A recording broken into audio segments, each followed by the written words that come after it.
títulos que nos favorezcan a la comprensión del público, que pueda entender con lo poco que sepa de arte y con el título pueda entender realmente lo pragmático del mensaje que está tratando de comunicar el artista.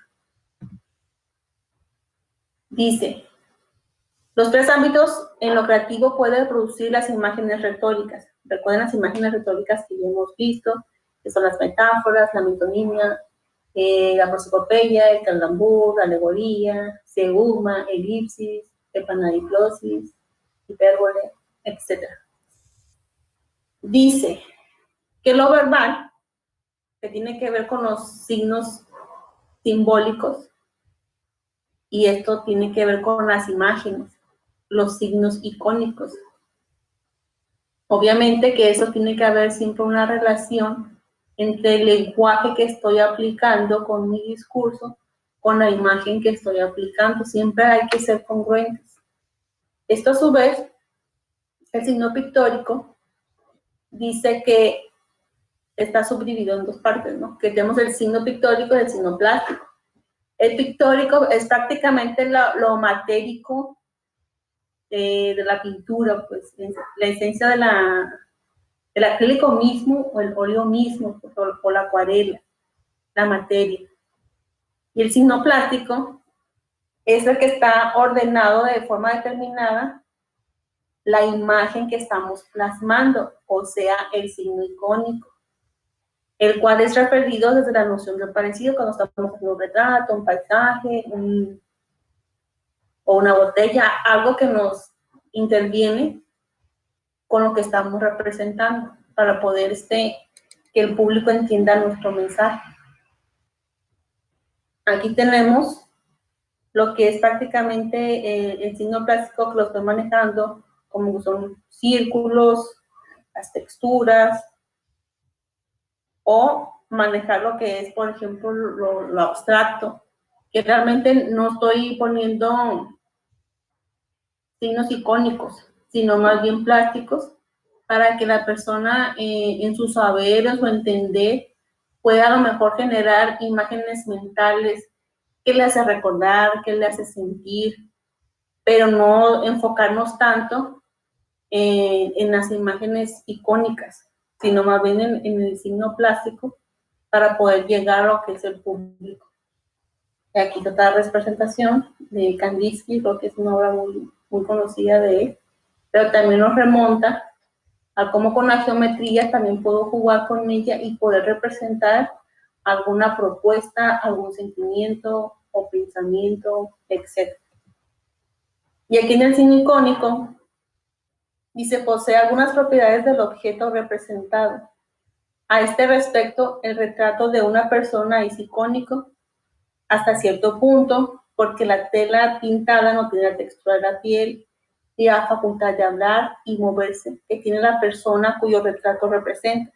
En este sentido, un signo icónico es un signo semejante en algunos aspectos a lo que denota. O sea, prácticamente cuando estamos practicando o haciendo un signo icónico es cuando traemos lo esencial de esa figura para poder representarla. No quiere decir que traigamos todos sus elementos, simplemente abstrayendo la forma más representativa. Por ejemplo, cuando nosotros vemos esta imagen, que es un signo icónico, que nos está diciendo claramente que es un baño mixto, ¿verdad? Si nada más vemos la figurita de la mujer, pues nos está indicando que es un baño exclusivamente para mujeres. Lo mismo si vemos la figurita nada más del hombre, que es un baño exclusivo de hombre. Pero al momento de ver esta imagen, pues ya sabemos que el baño es compartido. No viene un letrero que nos diga ahí es un baño.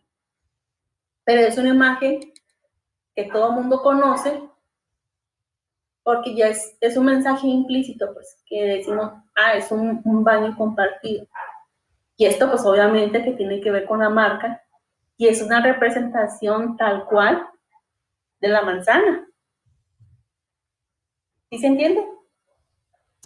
Sí. Sí. Ahora vamos a ver lo que es la semiótica. Dice, la semiótica es la disciplina que se encarga de estudiar a los signos, a los símbolos y su significado. Aquí tenemos lo que es los fundadores de la semiótica, la semiología. De la semiótica es Peirce. De la semiología tenemos a Saussure, Fernand de Saussure, que es un francés. Aquí nos dice que Saussure dice que fue el primero que habló de la semiología y la define como una ciencia que estudia la vida en los signos del seno de la vida social. Y Charles Sanders Peirce, que es el considerado creador de la semiótica, concibe igualmente que una teoría general de los signos, lo que llama semiótica, ambos nombres basados en el griego semenión, signo que emplea hoy como sinónimos, pero cada uno lo representa de diferente manera. Uno lo forma como algo binario y otro triádico, que ahorita lo vamos a ver y analizar. Aquí en la semiótica dice que, según la semiología, que se divide en signos y símbolos, y los signos a su vez se dividen en significante, significado y referente. Entonces ya vimos una parte de eso de los signos, únicamente con significante y significado. En la semiótica se anexa lo que es el referente. ¿Recuerdan cuando vimos la imagen de las tres, la una y tres sillas? Que el significante era la silla, la imagen de la silla. Y el significante también era la silla misma, la forma matérica que yo me podía sentar en ella. Y el significado era la parte escrita, que estaba a mano derecha, donde estaba un cartel donde decía el significado de una silla. ¿Se acuerdan? Sí. Es que hace poquito también nosotros veíamos ese tema con apoyo a proyectos.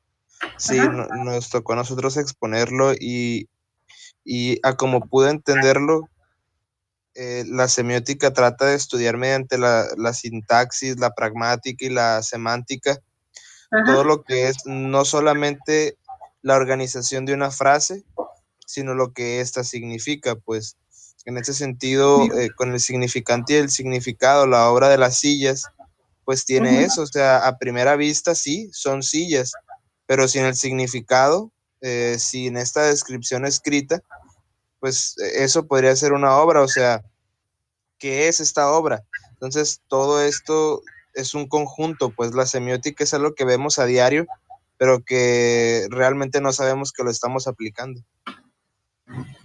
Sí, porque estamos viviéndolo constantemente. Pero igual muchas veces hay personas que no lo estudian, pero lo sobreentienden de alguna forma, no todas las personas, porque eso va a depender del conocimiento que tengan. Y aquí en lo referente, que tiene que ver, que es algo similar a lo pragmático, ¿cuál es su referencia? ¿Qué es lo que me hace pensar? ¿Qué es lo que me hace analizar? Por ejemplo, aquí dice, ¿qué es el signo? Dice, es una unidad capaz de transmitir contenidos representativos, dice, es decir, es un objeto material llamado significante, que se percibe gracias a los sentidos, que en el proceso comunicativo es portador de una información llamada significado. Aquí, por ejemplo, tenemos las partes del signo, ¿no? Que tenemos el significante. Tenemos el ejemplo de los pececitos, ¿no? El significado, pues dice, son los peces, son animales vertebrados acuáticos. Y esta imagen nos puede representar, podemos decir que es el signo Piscis, que son los peces, que la vida marina, que eso es lo referente que tiene que ver, como si lo dijéramos un sinónimo, lo pragmático. Y aquí dicen los signos. El estudio de los signos se constituye de las tres aristas del análisis semiótico, y ahí es donde viene lo que es la sintáctica, la semántica y la pragmática. Aquí la sintáctica es prácticamente decir lo mismo que significante. Y alguien que entra, a ver un momento.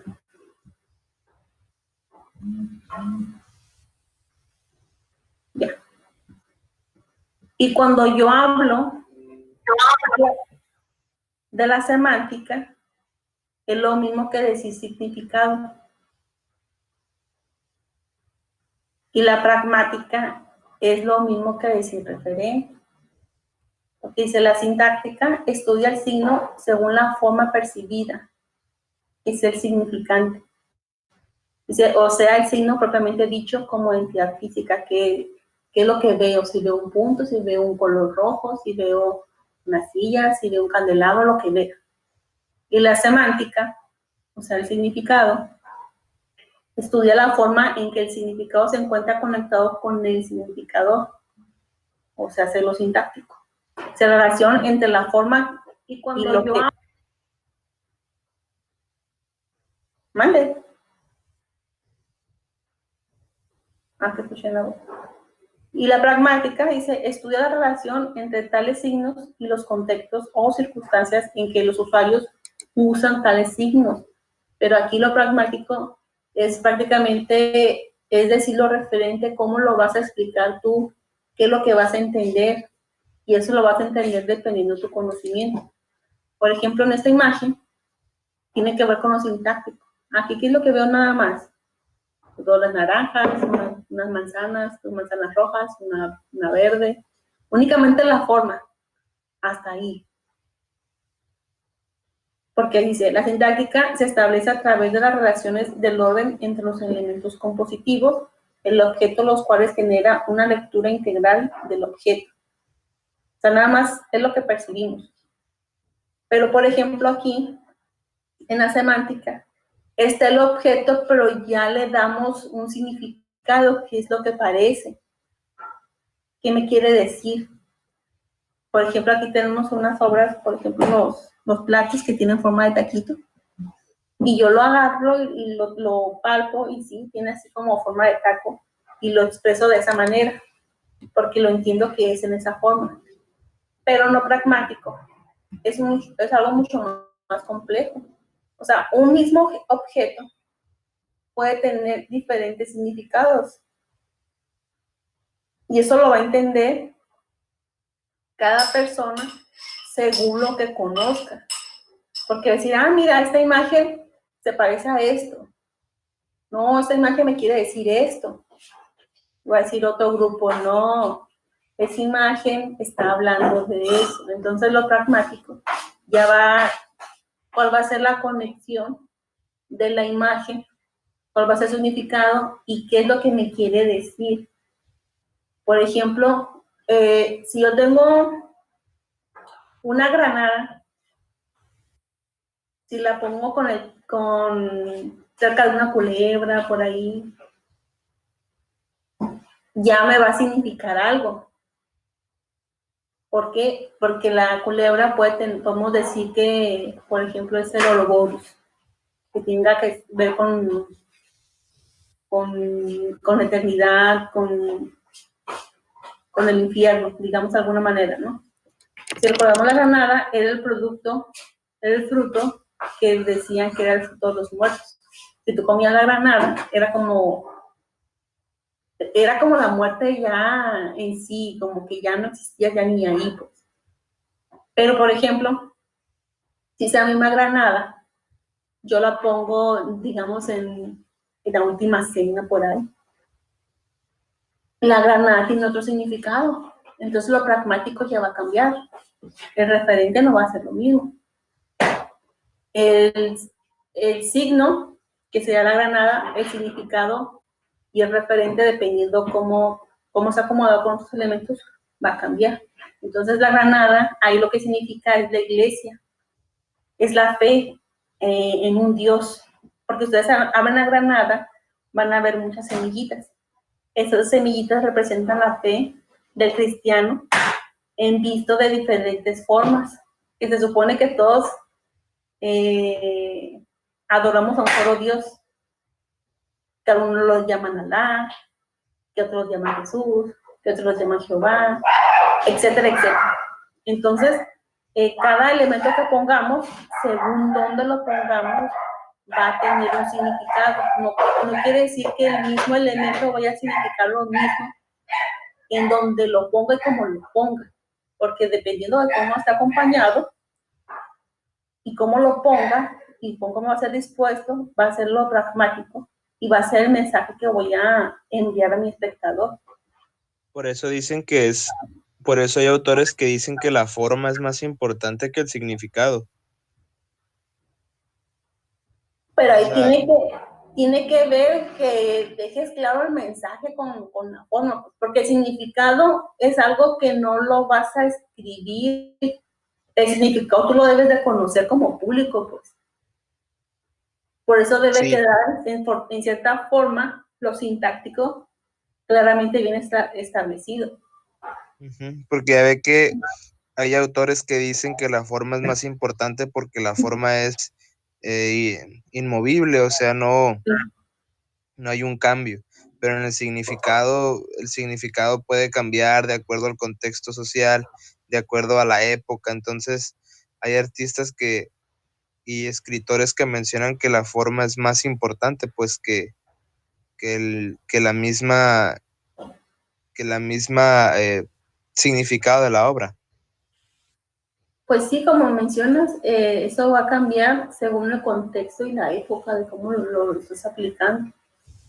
Por ejemplo, cuando vimos la obra de Merino, de la escultura que estaban los tres religiosos encimados, que él según le quería dar un significado, pero la forma en cómo lo aplicó distaba mucho de su comentario como significado del discurso de la obra, que era totalmente erróneo porque donde lo vieran, o sea, el artista quería hacer polémica y en cierta forma pues sí lo logró, ¿no?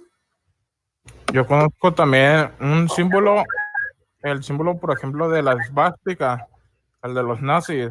Pues uno lo conoce y piensan que son de los nazis, pero originalmente viene del budismo. Sí, pero no sé qué significa lo del budismo, pero ese es un ejemplo maestro. Muy buen punto. Pero desgraciadamente a muchos les cuesta hasta la escuela. Salió en este semestre, de hecho, creo que de una chica de diseño en la ciudad de EDP, que resulta que hizo una especie como de aspiradora, como tipo aspiradora industrial, pero le puso la suástica. Pues no, la expulsaron de la materia por haber puesto esa imagen. Un caso que gacho. Y yo así, que ahorita escucha la palabra nazi o cualquier cosa que tenga referencia a eso, o sea, ya la gente ya enloquece y no. Y ahora así como que gánales a algo que viene de años, aunque como dices tú, que tienes una referencia donde dice que este elemento realmente puede significar otra cosa, pero es un ícono ya arraigado, pues.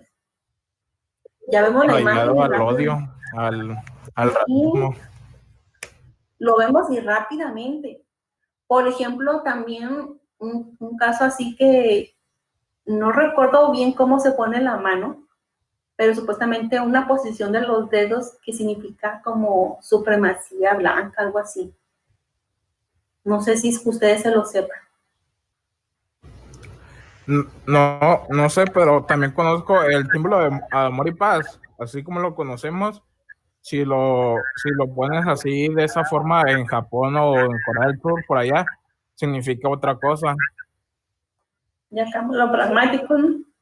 Pues en este caso de supremacía blanca, no recuerdo bien cómo se ponen los dedos, pero resulta que supuestamente había noticias que creo que era un mexicano o latino, estaba en Estados Unidos, pero resulta que lo captaron en su camioneta con la mano hacia abajo y haciendo supuestamente esa seña. Y hubo alguien que le tomó una foto y la subió, y él acababa de conseguir un trabajo. Pues como decía que estaba haciendo la seña de supremacía blanca, de que el racismo, que no sé qué, lo corrieron del trabajo. Acabando de entrar, lo corrieron porque alguien subió esa imagen. Después la persona que lo subió se dio de baja de su cuenta porque no quiso, como que supo que metió la pata y como que ya después se escondió, pero pues el mal ya lo había hecho. En el trabajo decían, nosotros no queremos agenda racista, etcétera, etcétera. Y decía él, pero si ni siquiera soy blanco, dice, que era latino, o sea, que... Maestra, ya miré el símbolo. Es como estar diciendo ok con las manos, pero pues unos lo hacen hacia arriba, otros hacia abajo. Sí, o a lo mejor era pues se le salió, o a lo mejor estaba tomando los dedos, o no sé, o sea, tantas cosas que no pudo haber pasado por su mente esto, pero pues a la persona le costó el trabajo. A esta chica le costó ser expulsada de la materia. Pues ahorita hay el racismo, está a la orden del día y no debemos de poner ninguna señal de cosas de este tipo porque lejos de fomentarnos en, digamos, el ámbito creativo, en el ámbito artístico, pues nos puede perjudicar porque al final de cuentas nos va a cerrar las puertas, ¿no? Porque ahorita te aman, mañana quién sabe, ¿no? Entonces, cada elemento, pues obviamente va a cambiar el significado, no nomás del contexto social y de la época, sino también va a depender de qué tanta cultura tenga la persona para poder entender la obra, pues. Porque si la persona no es muy estudiosa en el arte, en sus significados, su simbología, de hecho hay libros de símbolos y no, o sea, un solo elemento, dependiendo dónde lo acomoden, si o con qué puede estar acompañado, puede significar muchísimas cosas. Y uno a veces dice uno, ay, entonces, como diciendo, ay, ya no se me va a ocurrir ya nada, porque ya, si se me ocurría poner esto, ya veo que significa otra cosa, entonces no lo puedo poner. Como que a veces sí es bueno conocer mucho, pero a veces como que también eso mismo te bloquea, pues, la parte creativa, porque ya todo lo estás pensando, lo estás analizando, entonces, ¿dónde está la parte, ¿cómo se le llama? Espontáneo, pues. La cosa hacer es sin hacer bocetos, nada, lo que sale, las cosas accidentadas. Hay un artista que es grabador, es William Hayter, no sé si lo conozcan. ¿No? ¿No lo conocen? ¿Cómo dijo que se llamaba? William Hayter, con H, con Y, Ter. Él es un grabador que utilizaba mordidas muy profundas en su hacer del grabado calcográfico. Y una sola placa tenía varios colores. Él hacía un entintado con diferentes rodillos de diferentes densidades de dureza. Pero él decía, y me gustaba su comentario, de que no debías hacer boceto cuando ibas a hacer una obra. En el momento era como usar la no razón a la hora de ser tu grabado. Tenía que ser algo accidentado, algo así que tratar de no pensar al momento de crear. Tenía que ser accidentado, explosivo, no meditado. Él estaba en contra de los bocetos a la hora de crear. Decía que en ese momento tenía que nacer la obra de lo que traías tú internamente, pues. Porque si lo estás meditando, lo estás analizando, estás convirtiendo en un arte totalmente matemático, pues. Ay, de que tengo que formar el seccionamiento áureo. O como decían que Leonardo da Vinci, sí, Leonardo da Vinci pintaba, hasta cada pincelada estaba en seccionamiento áureo. O sea, como siendo un pobre. Y la parte creativa, la parte, digamos, accidentada, no había, porque todo estaba perfectamente bien calculado. Hasta las dimensiones del alto por ancho de la obra, se supone que la Gioconda, no sé si la recuerden bien, pero alrededor tiene como unas curvitas. Se supone que eran unos pilares. La Gioconda estaba originalmente hecha en tabla. Se dice cuando Leonardo da Vinci la terminó, la midió, no correspondían bien las medidas al seccionamiento áureo, así que la cortó para poder que hasta en el marco obedeciera al seccionamiento áureo. Podemos decir, es que enfermizo, ¿no? Pero hasta en eso.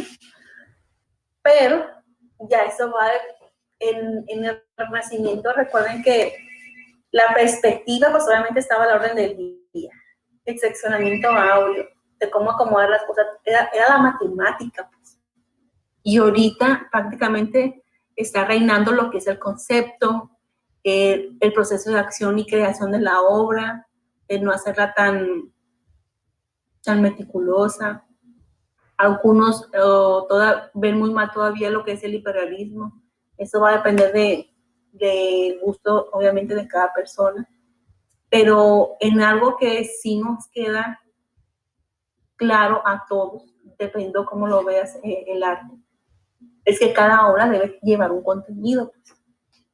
Y debe llevar un contenido y obviamente lo que es su manufactura, tratarla de que sea la idónea para perpetuar la obra misma. ¿Algún comentario? En el caso de Hayter, que no quería pues planear la obra para hacerla, se podría decir que su contenido era, pues, no tenía contenido, era la pura imaginación o el puro accidente. Si quisiera tratar algo, pues... Pues es que su obra era más bien más abstracta. Muy padre, la verdad. Y eso choca de alguna forma con lo que planeaba Kandinsky, ¿no? Ya que Kandinsky teorizaba demasiado sobre su obra, pero pues Sí. si la veía, cualquiera dirá que lo hizo todo a los tontos y nada más por rayar. Pero pues he sabido que no hacía eso, que todo Kandinsky usaba el análisis estructural para hacer una obra. Y no lo parecía. Pues no, porque las mismas líneas tendrías que ver en dónde es que rebotan. Sí visualizan el análisis estructural. ¿Saben qué es? No mucho, lo recuerdo poco. Vamos a verlo ahorita. Voy a dejar que nos estamos en la 44. Ahorita les voy a decir cuál es. Y vamos a ver rapidísimo cuál es el análisis estructural. Que no está, que esté tan malo, ¿no? Y bueno, eso va a depender de la persona si le gusta hacer todo totalmente matemático. El análisis estructural se usa mucho en el retrato y en el bodegón. Ahí se puede aplicar. Pero, como les digo, eso va a depender de la persona.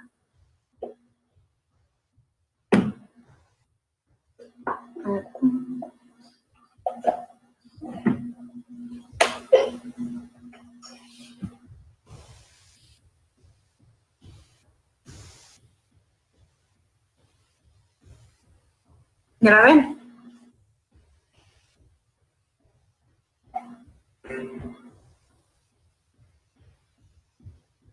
Sí. Es un análisis estructural. Esto prácticamente lo usaba Kandinsky.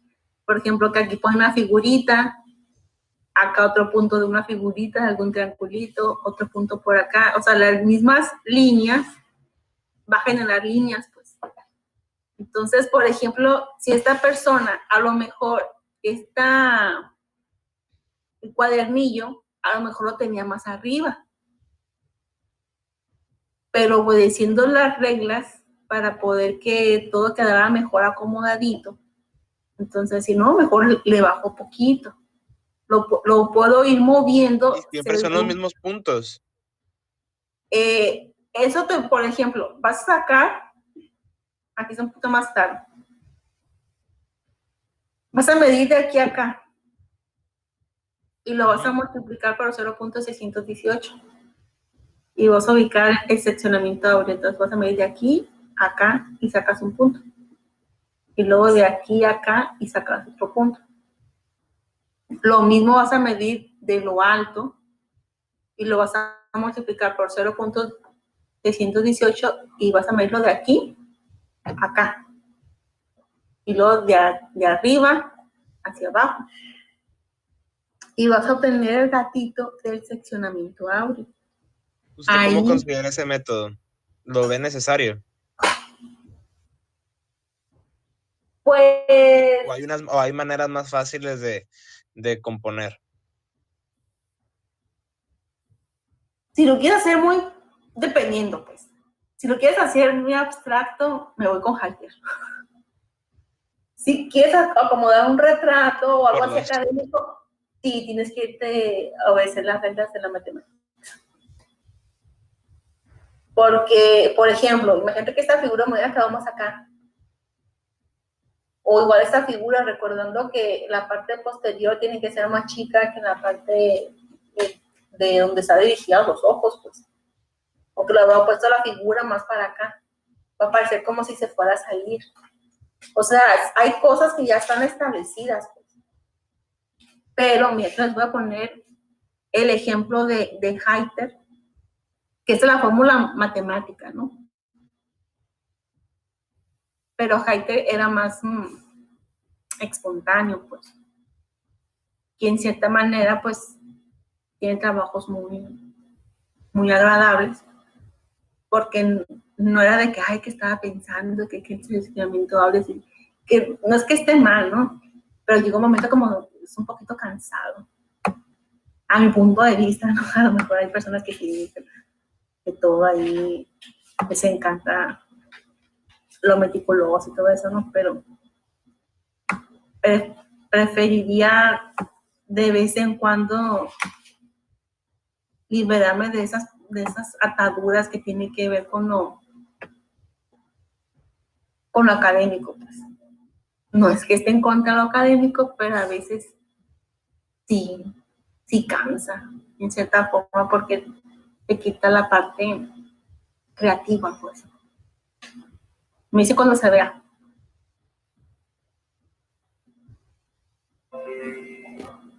Ahí está. Ya. Esta es la placa. Si se fijan, tiene mordidas muy profundas, que es como tipo de gofrado. Es como en un híbrido como entre el gofrado y el collagraf. Como las formas que se ven, que lo pueden generar de diferentes colores. Una misma placa, se fija, tiene muchos colores. Tiene amarillos, tiene verdes, tiene azules, tiene moraditos. Esas, ¿cómo se puede realizar el método Halter? Ojalá los de grabado hicieran eso, pero puro bocetito nomás, ahorita. ¿Puro bocetito? Sí, este trabajo es de William Stanley Halter. Ese es de él. Aprendan, plebes. Y sin pensar, así nomás. Puro dibuja aquí, profe, aquí dibujan puros gatos y astronautas, nada más. Ahí nomás a eso se limitan. Es pura envidia aquí. No, ese también es de él. Ese me gusta mucho de él. No se me padre. Está muy padre. Y los que no dibujan gatos, dibujan calaveras, nada más. Dígales algo, maestra. ¿Qué pasa? Calaveras, los otros dibujan gatos, ¿no? No tanto porque tiene un solo color. Me gusta más este de él. Y que también este de él también. Que no me gusta mucho. Pero más de él me gusta este. ¿Y si se llama técnica Halter eso? O sea, sí es de él. Él inventó y le puso su nombre. Pero en unos libros, porque recuerden que la historia depende de quién te la cuente, ¿verdad? En un libro encuentras una información de cómo lo llaman, en otro libro encuentras otra información y así sucesivamente. Al final de cuentas, tú como investigador o como docente, tienes que comprobar de dónde saca la información, quién te lo está diciendo. Para cualquier cosa, mira, en el libro fulanito de tal, el autor fulanito, en la página tal, viene esta información. No te lo estoy inventando. Entonces, Heiter, pues formó un taller que le llamó Altier 17. Y se le conoce esa técnica también como Altier 17, pero luego en ese mismo taller tenía unos discípulos que le llamaron de otra forma. Aquí tengo la palabra. ¿Dónde están? Contrepoint. Aquí está. Contrepoint. Que fue Héctor Saunier y Juan Valladares, quienes rebautizaron la técnica. Pero inicialmente se le llamó Heiter por invención de él, pues, porque él fue quien lo inventó.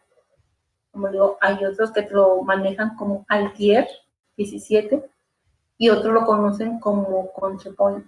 Entonces, si tú buscas literatura, si no encuentras como Heiter, puedes buscar Altier 17 y si no, como Contrepoint. A ver dónde encuentras ese tipo de información. Pero igual este método es prácticamente hacerlo sin pensar, sin razonar. Eso es lo padre de él, pues. Pero que eso va a depender de la forma creativa de cada artista. Porque algunos serán muy matemáticos a la hora de representar y otros que realmente quieren buscar más cosas más expresivas, pues. Y eso va a depender del tema real que quiera compartir el artista. Un poco tipo abstracción lírica, ¿no? Que ya ve que en la abstracción lírica los artistas, entre más rápida la obra principalmente eso, entre más rápida, y era primero existo, luego pienso, era como primero la obra y ya luego vemos qué significan. ¿Pudiera ser algo parecido? Sí, eso se da mucho, por ejemplo, en la técnica del surrealismo que se llama, ¿cómo se llama? Es que son nombres franceses. Parsemage. Que esta es una técnica que le inventó una mujer y no recuerdo bien el nombre, se me fue. Y prácticamente es una obra así accidentada que ya que la resuelves, entonces ya ves qué es lo que te sale y qué puedes hacer con esta obra, pues. Y es como dices, primero existo y luego pienso. Entonces, primero la haces y ya después se encuentra la forma o cómo acomodar la obra. A lo mejor la pones horizontal o vertical o al revés, o dependiendo cómo te gusta más la obra, su composición. Era prácticamente lo que hacía este autor Jackson Pollock, que supuestamente él ponía la tela en el suelo y ahí empezaba a echar la pintura y después analizaba qué parte le gustaba más. Entonces ya de ahí la recortaba y hacía la obra. Pero entonces quiere decir que prácticamente era una obra totalmente accidentada y no estaba determinado mentalmente en la parte creativa. Entonces ahí te pones a pensar, entonces, ¿qué es el arte? ¿El arte realmente es algo accidentado? ¿O es algo que tenga que ser pensado, analizado, porque tiene que llevar un mensaje? Y es que ahí entra también los mismos defractores del hiperrealismo, van a decir lo mismo del action painting de Jackson Pollock, por ejemplo. Y tal vez al final de cuentas la gente solo considere arte la obra de los surrealistas que son los únicos que se tiene por toda la cantidad de elementos, diría, no, esto sí es arte, porque esto sí te pone a pensar, o las obras de algunos dadaístas o algo así, que hasta cierto punto parecía que no, pero tenían más significado, o las de René Magritte. Entonces, sí, alguien pudiera decir, no, esto sí es arte, o sea, pero ahí es donde decimos, como usted dice, que es arte, porque también los impresionistas, alguien va a decirles, no, pues nada más copiaste el paisaje, o sea, nada más lo copiaste, y un retrato alguien va a decir, no, pues nada más pintaste a la mona que te puso enfrente, y no, pues tú nada más sí pintaste manchas, pero realmente entonces que queda concluir, como usted dice, la pregunta que hace, pues, ¿qué es el arte entonces realmente? Sí se tiene que pensar, no se piensa, o sea, eso, ahí es donde siempre va a existir un dilema de qué es el arte. Es como hablar de religión y de política, ¿verdad? Sí, o sea, el que apoye cierto movimiento, el que apoye el otro movimiento de arte, siempre va a haber encuentros, pero pues creo que como hemos aprendido, ya estamos en cuarto año, creo que ya hemos aprendido bastante bien lo que debemos de considerar como arte y en qué se debe sufragar nuestros proyectos y en qué se debe basar cuando hagamos un proyecto, pero creo que siempre puede haber una manera en la que expreses lo que sientes sin necesariamente darle un mega discurso a una obra como lo harían ciertos movimientos de artistas. O al final de cuentas, a lo mejor te vuelves todo un genio creador y no tengas por qué justificar tu obra. Exactamente, como los de grabado de aquí del salón. Ay, ¿cómo criticas a los de grabado? No traigo pleito contra ellos, la verdad.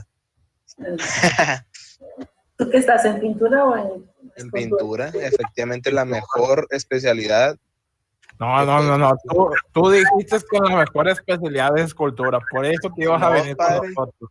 Pues sí, pero imagínate si hubiera quedado en escultura, no estaría haciendo nada ahorita. Cambiaste. No estaría haciendo nada ahorita en escultura ni en grabado. Entonces no es porque sea la mejor, es porque dijiste, pues no hay más. No, es la mejor. Eres un rajón, cállate. Sí, estoy aquí y sí, pero el PRI robó más. ¿Sí? El PRI cállate, robó Judas, más. cállate. El PRI robó más. Ni Judas era tan prisionero. El PRI robó más. Pronta recuperación a todos de sus dolencias. Bueno, vamos a seguir para acá. Bueno, aquí dice, ¿hay quien me apoye con esta, por favor?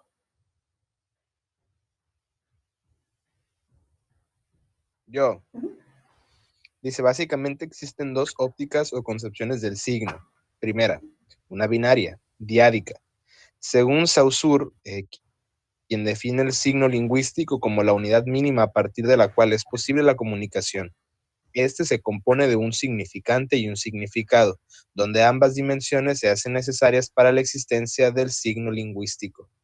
Segunda, y la triádica, según Peirce, donde el signo triádico es el resultado de la unión de tres elementos, objeto, signo y el interpretante. Aquí prácticamente, gracias, pues tenemos lo mismo, ya sabemos lo que es el significante y el significado, ¿no? Con Saussure. Pero Peirce prácticamente le anexa uno más, que dice que es el interpretante, que tiene que ver con lo mismo, con lo pragmático y lo referente.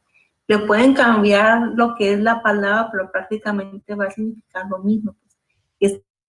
Está hablando de cómo interpretas la imagen. Y para, digamos que al caso en la actualidad, podríamos decir que nos vamos a orientar un poquito más con Peirce. Porque ya Saussure ya nomás no es el objeto y qué significa. Es también cómo lo interpretas, pues. Y como comentábamos, eso también va implícito en el contexto, en la época, dónde estamos y cómo lo vamos a apreciar. Aquí nos dice también que el mensaje de la imagen, ese tiene dos dominios, que prácticamente uno es el que vemos y el otro es lo que nos viene a la mente. Ustedes al momento de leer una obra, no es nada más ver la figurita, la manzanita o un cuadro abstracto, o qué es lo que estamos viendo, o sea, qué es lo que nos está proyectando en nuestra mente, qué nos hace sentir, qué nos hace recordar, qué nos hace analizar al momento de observarla, pues. Eso va implícito en todo, pues. Por ejemplo, al momento de ver esta imagen, que es la imagen del primer dominio, y la del segundo dominio sería esta, porque gracias a esta fórmula, los seres humanos pudieron crear lo que es la bomba atómica, pues. Entonces, con muchos conocedores, al momento de ver esta imagen, pues sí, ya sabemos de quién es, Albert Einstein. Sí. Y ya sabemos que crearon gracias a esta fórmula. Al final de cuentas, supuestamente dijo Albert Einstein que de haber salido, porque él no la creó para hacer destrucción, pues. Para armas.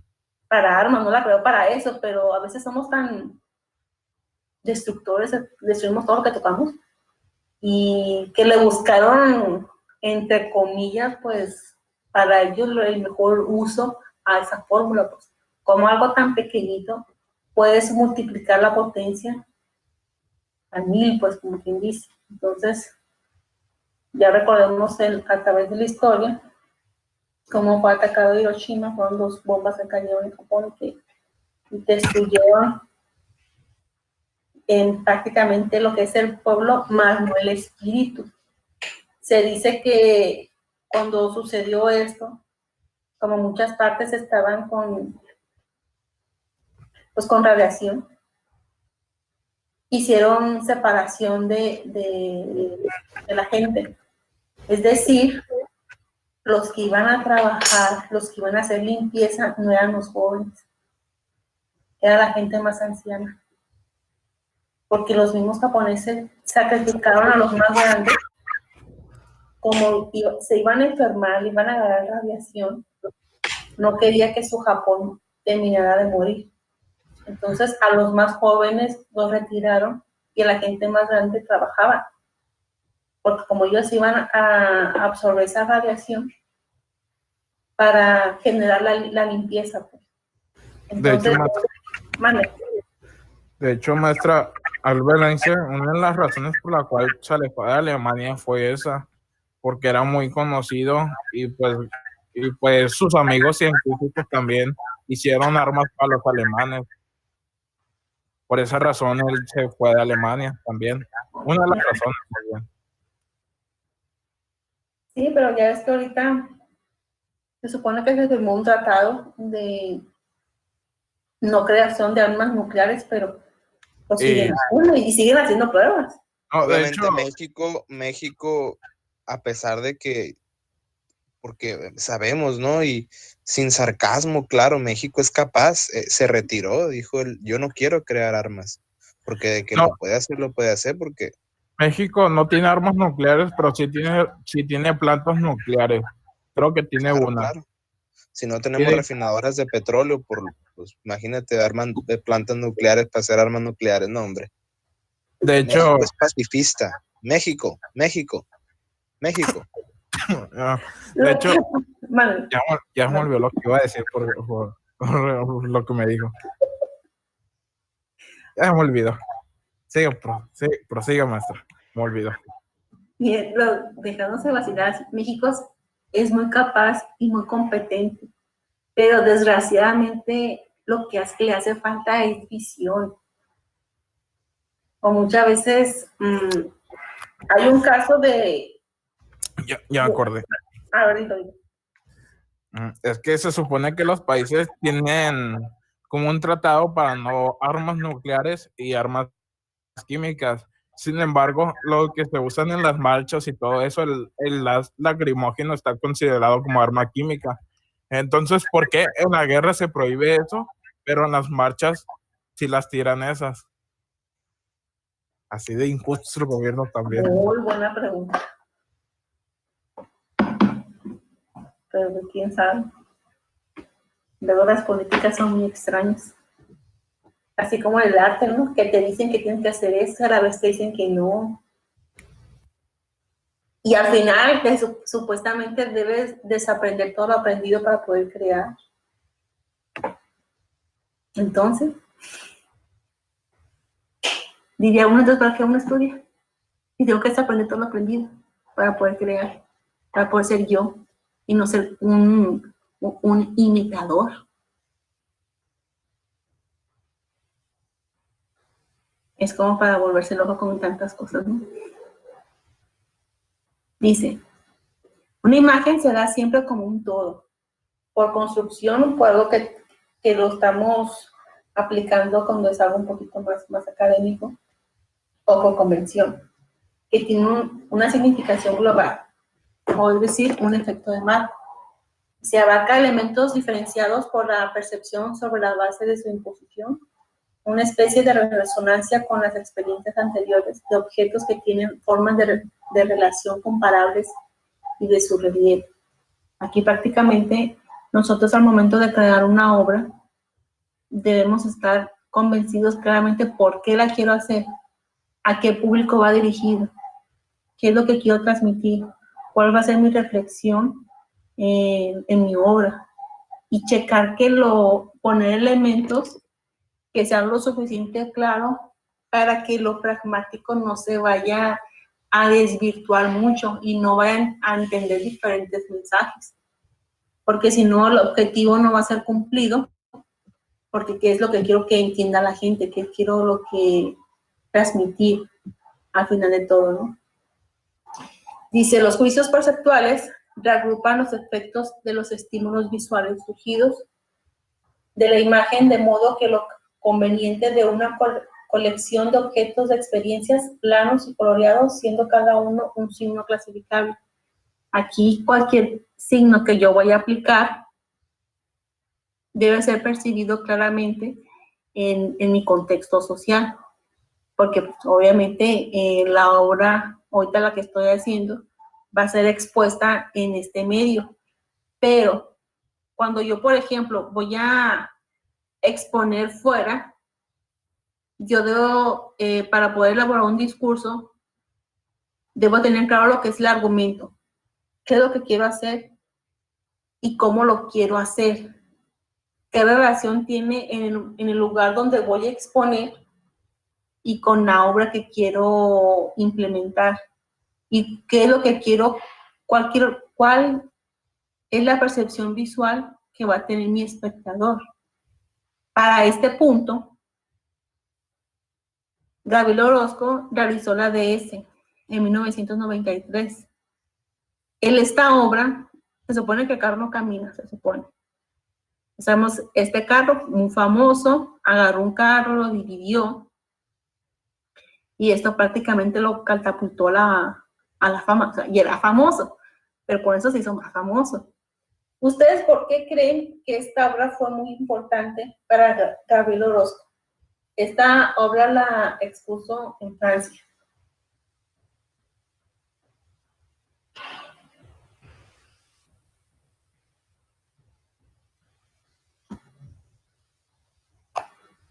¿Mutación?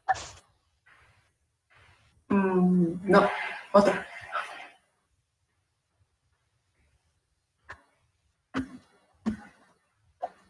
¿No? Ni idea. Bueno, No. resulta que este carro era como el símbolo en aquel entonces de Francia, pues. Era un carro de mucho uso, pues. Tal vez no intentaba hacer arte. No, al contrario, era como darle su pata de palo a ellos. ¿En serio? Ah, ok. Entonces tomó el auto más representativo de ahí y les hizo una obra con base a su elemento más común. Es, por ejemplo, ustedes ya no son mexicanos, ustedes son alemanes, franceses, lo que ustedes quieran. Y resulta que van a exponer a México. Entonces, ¿qué elemento representativo en México podemos tomar y transformarlo y entregar un producto nuevo? ¿Cómo visualizan a México? Como un país ¿Un donde tamal? usan sombrero, Tamal, sombrero, ¿qué más? nopal, El bigote también. Bigote, alegría, fiesta, ujú, papel Tequila. picado. Un gente camioncito. trabajadora, ¿Una qué? Un camioncito.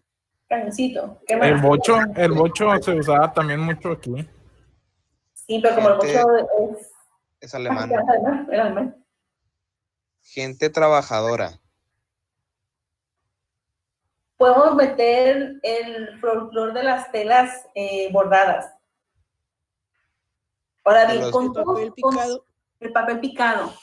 sí, Y si yo, por ejemplo, en un bastidor, yo comenzara a pintar y dejar a lo mejor las marcas del papel picado y en la parte superior y en la parte inferior yo bordara las flores que se usan en Chiapas, en el bordado de la ropa. Entonces, van a exponer en México. Entonces, ustedes cuando ven que en otro país les están entregando un producto de cómo ellos lo visualizan el arte mexicano, el papel picado, sus bordados. A lo mejor yo pinto ahí una piñata en el puro centro del papel picado. Entonces la gente es como, oh, qué bonita obra, porque le dices en la pata de palo, pues. Entonces, porque fue pensado para ese contexto social, pues, y cultural.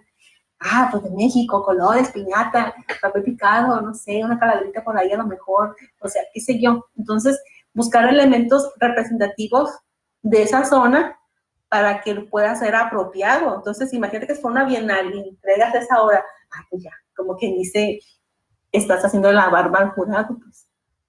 ¿Sí me explico? Entonces, el Gabriel sí, Orozco, al momento de entregar esta obra, pues prácticamente hizo una obra que ellos mismos se sintieran identificados con esa obra. Entonces, esa obra, cuando la vieron, pues la amaron.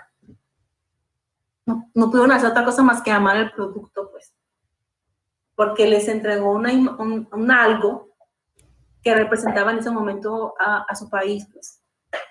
Bueno, no exactamente a su país, ¿no? Pero como era un caso que totalmente se usaba, era, por ejemplo, que si nos fuéramos exactamente aquí en Sinaloa, la Cheyenne.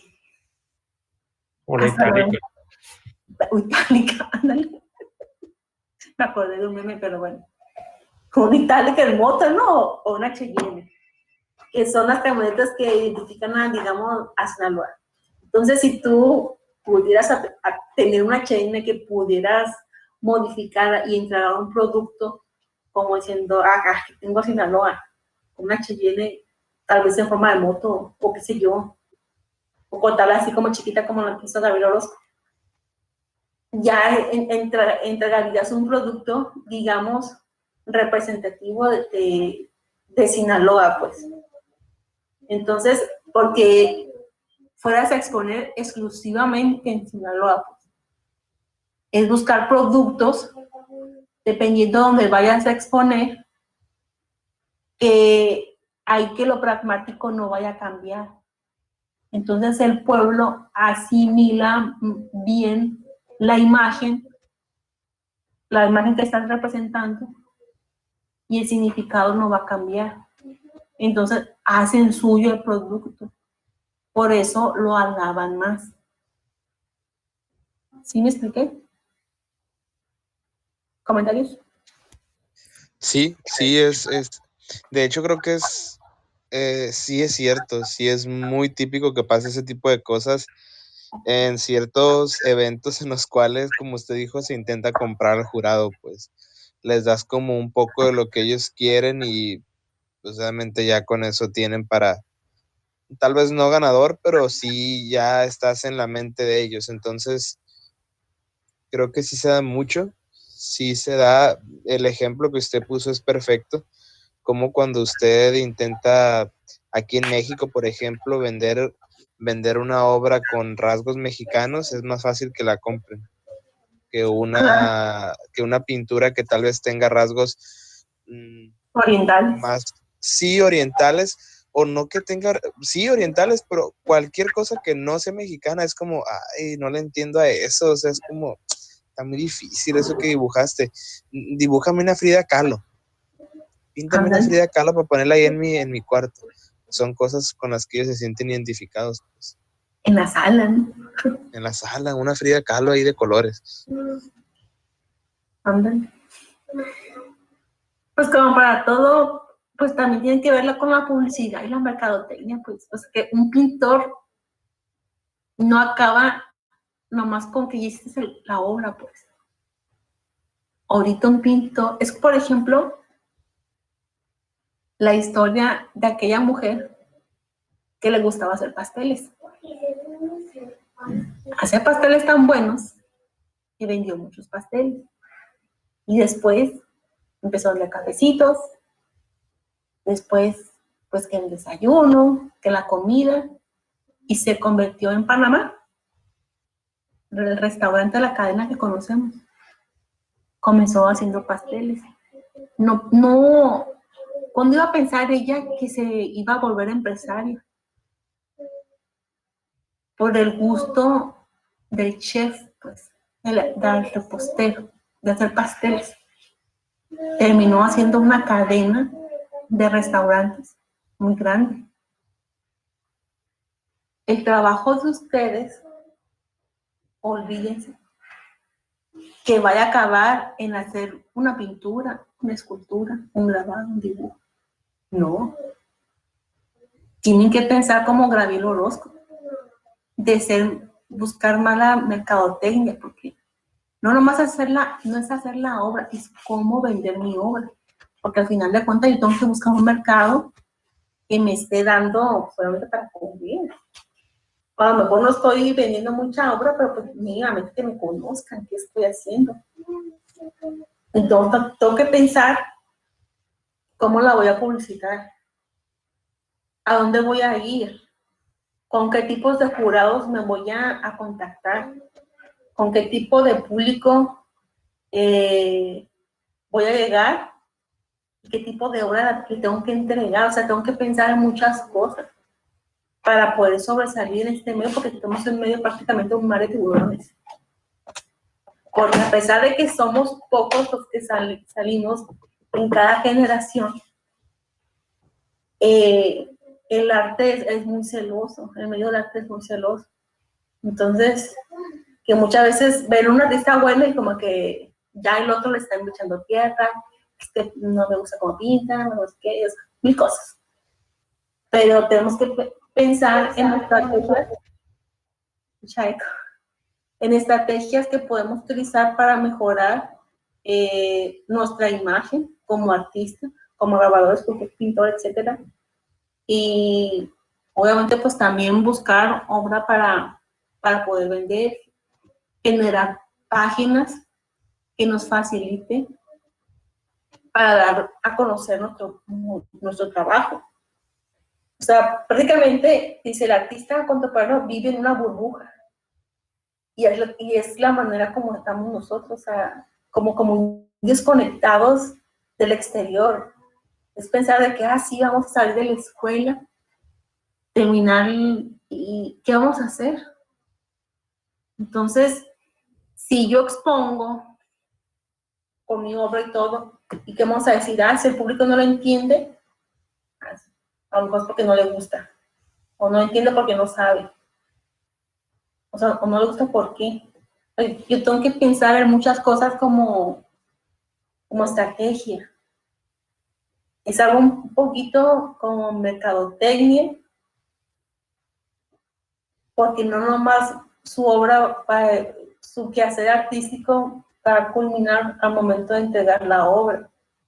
Tiene que pensar en la publicidad, porque prácticamente ese va a ser su mecenas, de cómo darse a conocer, cómo ayudar a conocer, están subiendo obviamente obras de gran manufactura, también en materiales, de mensajes, contenidos, O sea, siempre la manera de buscar ser más ambiciosos al momento de estarme proyectando y estar elaborando obra. Porque al final de cuentas, habrá otros que tengan más tiempo de poder realizar una obra. Y el tiempo dedicado en un trabajo, eso se va a ver. Si yo les digo, ténganme en un grabado de 1 metro por 80 y tienen un mes para hacerlo, pero resulta que un compañero tiene 6 meses haciendo un trabajo, obviamente que tiene 6 meses se le va a notar mejor lo que es la calidad en su manufactura de grabado, porque los demás lo van a hacer mega rápido para poderlo acabar. Que haz de cuenta que va a aparecer un grabado como si fuera de mínimo formato o gran formato. Un grabado en gran formato va a tener mucho más trabajo, más detalle, y no porque quiero usar una cubia grande ya terminé, sino que incluso podía utilizar a lo mejor un Dremel con frestas muy pequeñas y puedo a lo mejor seccionarlo y hacer un puzzle en el grabado y ponerle muchos colores, o sea, y un final de cosas porque ya lo estaba analizando, ya lo estaba pensando. Entonces, es buscar que siempre nuestra obra deje un sabor de boca, una agradable sabor de boca a todo espectador que vaya a contemplarla, porque al final de cuentas ellos mismos van a comunicarles a sus conocidos, amigas, etcétera, y van a platicar de la obra, pues. Y al momento que, obviamente, cuando viene un representante de la prensa y está tomando fotografías, se va a ir con los trabajos que le llamen más su atención.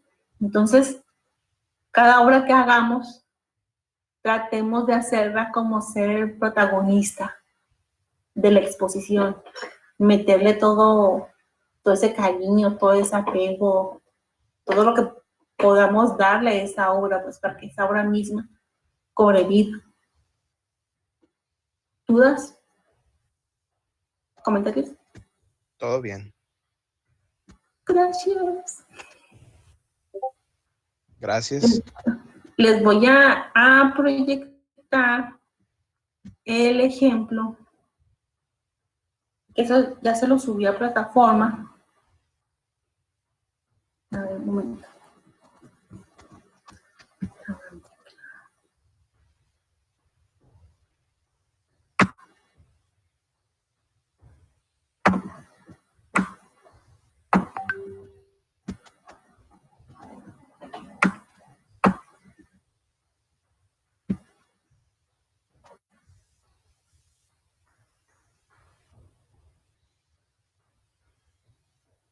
Este va a ser para el día del examen, ¿no?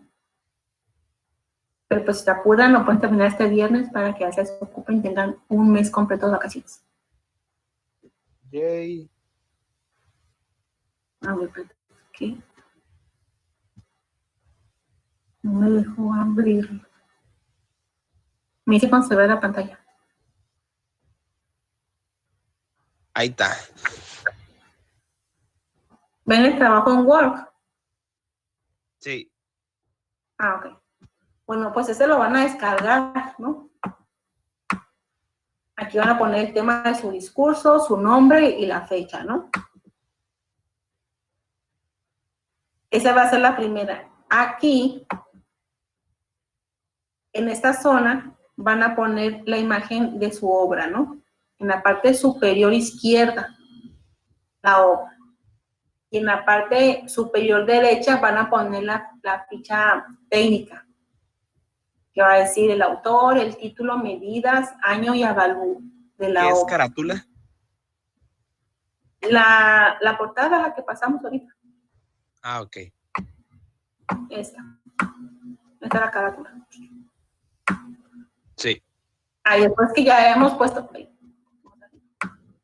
ya que hayamos puesto lo que es la imagen de la obra, aquí en la parte superior izquierda y en la derecha la ficha técnica, abajo van a poner planteamiento del problema, justificación de la obra, análisis de contenidos visuales con el significado de los mismos y un comentario reflexivo, no es un resumen, es reflexión del mensaje de la obra.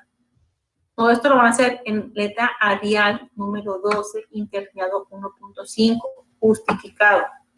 Justificado se llama que aquí esté derechito. ¿Qué es planteación del problema? Ahí, por ejemplo, van a poner por qué hicieron esa obra.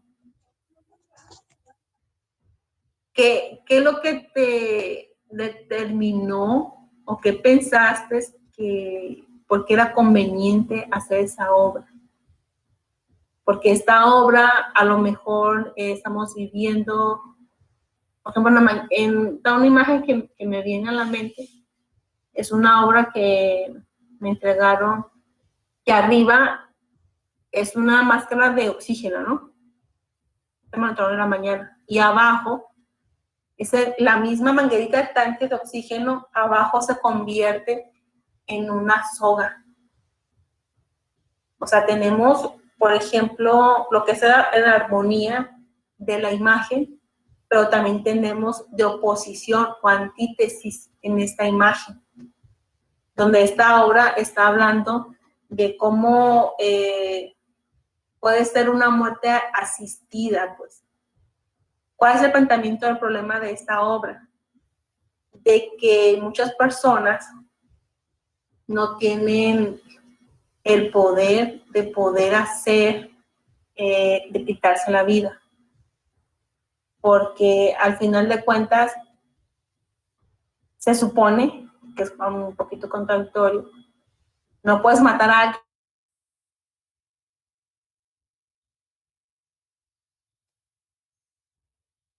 Entonces, el planteamiento del problema de esta obra es de que en ciertos países no está permitido, digamos, la eutanasia. ¿Cómo justificó la obra? Oiga, maestra, Mande. la obra de qué tiene que ser la que le hagamos. No, pues de la que ustedes hicieron en su proyecto. Ah, y con Van a tomar la que más les guste. la que más les guste. Sí. Obviamente que los escultores creo que nada más es una obra. Pero imagino que ya esa factura debe estar terminadita. Pues sí, de hecho llevamos 3. Sí, pues la que más les guste le van a tomar la foto y van a poner la ficha técnica. Entonces, ahí, por ejemplo, aquí de la imagen que les estoy diciendo, yo creo que sí es fácil de visualizarla mentalmente. Entonces, aquí está hablando esta persona sobre la eutanasia de que en muchas partes no está permitido. Y en la justificación de la obra, yo pongo lo que es esta obra con un análisis de comentario, porque cómo es posible de que si algunas personas si puedan tener el derecho a tener una muerte digna, pues si me estoy muriendo por cáncer, tú me voy a morir y no me estás permitiendo morir de una forma digna con el momento que yo lo quiera, porque ya dejé las cosas en paz, porque he sentido mucho dolor y quiero descansar, o sea, ¿por qué estoy haciendo esta obra? Pues. Y en análisis de contenidos visuales, con el significado de los mismos, ahí, por ejemplo, van a poner el párrafo. Entonces estoy poniendo de cómo el elemento de la máscara, que la máscara me da vida, me mantiene con vida, me fortalece los pulmones, me da el oxígeno, etcétera, etcétera. Pero al contrario de la cuerda, que es que me quita el oxígeno, porque estoy haciendo comentarios del tema que estoy manejando con las imágenes que estoy representando. Y así, ¿no? Ya pongo mi párrafo. Los comentarios reflexivos del mensaje de la obra, ya voy a escribir mi párrafo. Analizando los elementos en mi obra, mi opinión es de cómo debemos de dignificar de alguna forma la muerte en una persona. Pues. Si la persona quiere morir dignamente en su tiempo, porque en su parecer ya terminó con esta vida, debemos de darle esa oportunidad, etcétera, etcétera. Hacer comentario reflexivo depende de su punto de vista. Ya que pusieron los 4 párrafos, van a borrar el planteamiento del problema, van a borrar donde dice justificación de la obra, van a borrar donde dice análisis de contenidos visuales, donde dice comentarios reflexivos, van a borrar esas palabras y los van a unir los párrafos para que sea un solo párrafo, y dentro de su discurso se va a ser digerido primeramente hablando del planteamiento del problema de su obra, justificando la creación de su obra, van a hablar sobre los contenidos del mensaje, de lo que significa cada elemento con el mensaje que están dando, y van a dar una reflexión de lo que quieren dejar con su obra, qué es lo que quieren que la gente entienda con su obra, para que lo pragmático no cambie, para que no esté pensando en otra cosa la persona cada vez que ven la obra. Entonces, pero todo esto debe de caber en una sola hoja, porque a la gente no le gusta leer. Entonces a la gente le da mucha lectura, la gente no quiere leer. Es, por ejemplo, porque vayan pensando que este tipo de trabajo, su hoja, por ejemplo, la pueden pegar a un lado de su obra como el discurso de la obra, para que la gente lo entienda. Pero si la gente ve mucha lectura, no la va a leer, no se va a tomar la molestia de poderla leer. Pero si ve como que, está cortita, entonces, sí, la veo de lejos y se ve cortita, entonces como que sí, me tomo mi tiempo un poco a leerlo. Pero si imagínense, si tengo un interlineado de 1.0 y 2 páginas, pues no, olvídenlo, no lo van a hacer. Pero si vemos que es un interlineado más o menos 1.5 y tiene una imagen y tiene una ficha técnica y tiene como una lectura, como a la mitad de la página más o menos, sí, esa sí la acabo de leer rápido. Pues sí, me tomo la molestia porque me gusta esa obra, y si tiene poca lectura, y lo voy a entender sin paja. Debo de ser concreta en información para que el público entienda el mensaje de mi obra, cuál es el discurso de mi obra. El discurso está fundamentado con base a qué, por qué lo creé, su planteamiento del problema. Yo estoy justificando mi obra porque hay este problema. Estoy justificando mis elementos icónicos en mi obra con el significado mismo de mi discurso. Y estoy mandando también la reflexión de mi obra, que es muy diferente a una conclusión. ¿Qué es lo que quiero que piense la gente? ¿Qué es lo que quiero que analice? ¿Qué es lo que quiero que reflexione al momento de ver mi obra? ¿Sí me expliqué? Sí. Bueno, entonces, déjame le tomo foto. Listo.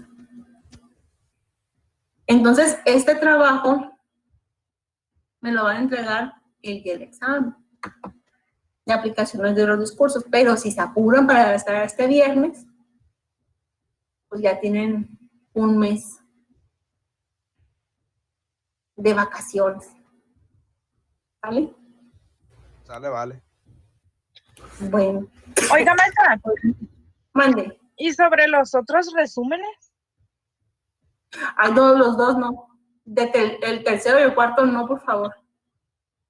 Entonces, no me la ando con tanto trabajo. Por ejemplo, los trabajos que pusieron, eso los anoté. Pero ya ves ese que trabajo, el primer resumen. sí. ¿Quiere que le hagamos el otro? Ya no, Liz. Ah, ok. Nada más hubo de las diapositivas 1 y 2. Nada más hubo esos resúmenes. Les dije que no iba a haber resumen de la unidad 3 y 4, porque tengo mucho trabajo y estoy agobiada con tantos trabajos que revisar. Pero yo no le he hecho el de la unidad 2. Pues velo, súbelo. Ok. Pues esa era mi duda. Cualquier trabajo que tengan pendiente que no hayan entregado, súbanlo, por favor. ¿Vale? Bueno. Pues muchas gracias, muchachos. Mande. ¿Sí les llega en la aplicación de Classroom cuando es envío tardío? Sí, no se cierra. Ah, ok, gracias. Yo el día del examen de aplicación voy a revisar todo. porque yo sé de que algunas personas no han podido entregar porque trabajan, porque hay muchos problemas también en casa, o están enfermos, etcétera. Son miles de problemas que nos pidieron ser empáticos. Entonces, no les dije eso antes porque a lo mejor nos pueden abusar. Entonces, el día del examen, ese día yo voy a revisar todo. Entonces, si hay trabajos que no hayan entregado, los suben. De las personas que expusieron, esas las anoté. Por ejemplo, esta última que expusieron, las anoté a mano.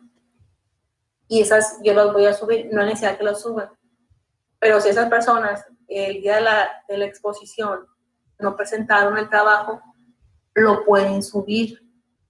Y tienen de fecha límite el día del examen de aplicación. Yo al día siguiente ya les voy a mandar la calificación a sus correos electrónicos.